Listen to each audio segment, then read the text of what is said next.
Hi, I'm Dr. Bertice Berry, and I want to tell you a story. It's an improbable story. It's not my story, but I was a part of it. Years ago, when I lived in Solana Beach in California, folks would gather at my house on Saturday nights, and we said it was a prayer meeting. It was really an eating club. Along with my mother, I would cook a big old meal. My friend Karen would make her famous peach cobbler.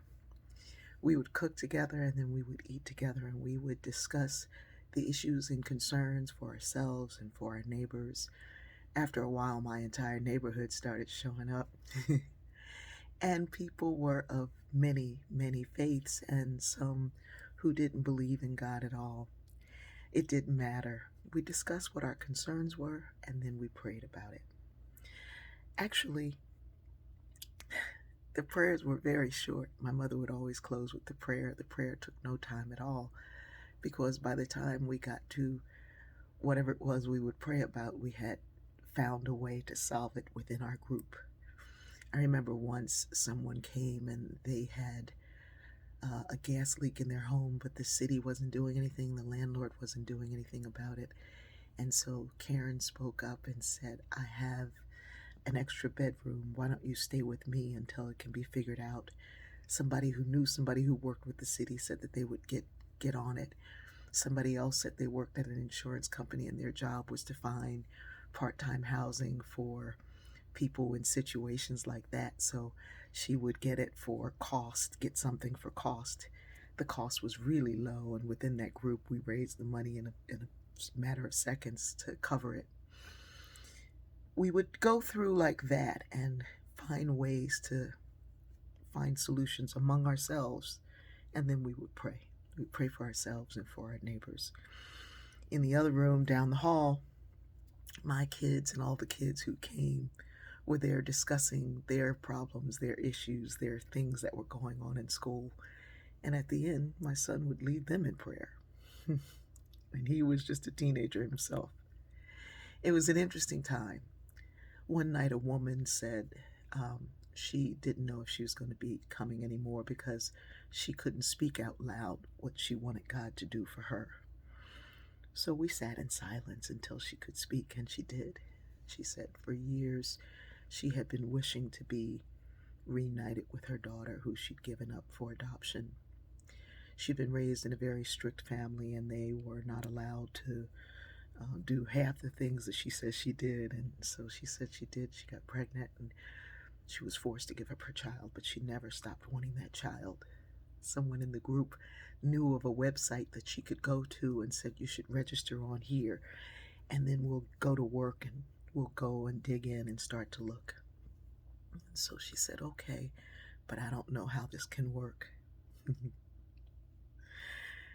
Within a day, we heard back from her, and she said as soon as she put her name in, her match came up, because her daughter had also been looking for her. She had been adopted by a family that wasn't as loving and as caring as she had desired to have in her life. And here was her mother as soon as she signed her name in. She came the following Saturday and said, well, I have good news and bad news. You all know I found my daughter.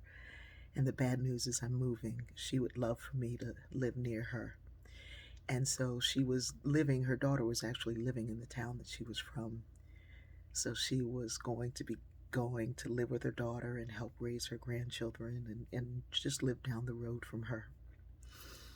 We thought, oh my goodness, this is amazing, but we're going to miss you. So she packed up, sold everything, and left.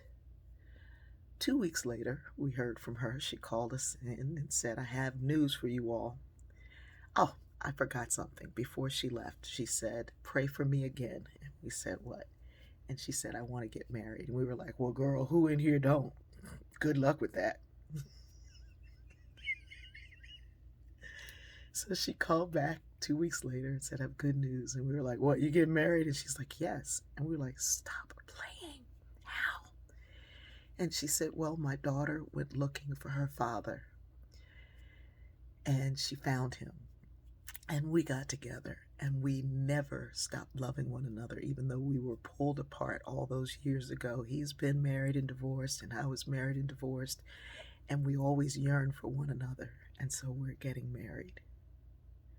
We're like, that is the craziest. What kind of, ooh, let me start praying now. Well, there was a guy there who was really angry after that and went outside. He says, I gotta go smoke. We're like, okay. So he comes back in and he says, well, I gave up my son.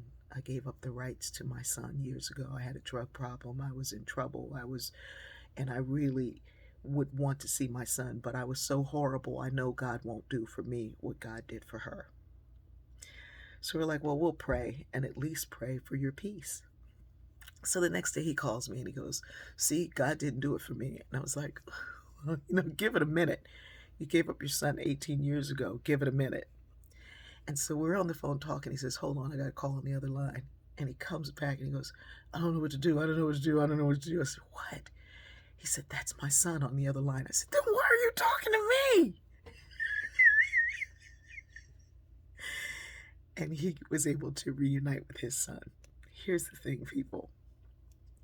As amazing and interesting, as improbable as those miracles sound, the biggest miracle is people willing to come together to help find solutions for what ails one another and to find joy and love and laughter in community in a way that is not expected, not always. Sometimes we did other things. We'd listen to poetry. We'd learn about people from other cultures. We listened and learned. And then my mother would say her little short prayer. And that was enough. What the world needs, what God desires, what love is calling for, is that we come together in love. I love you.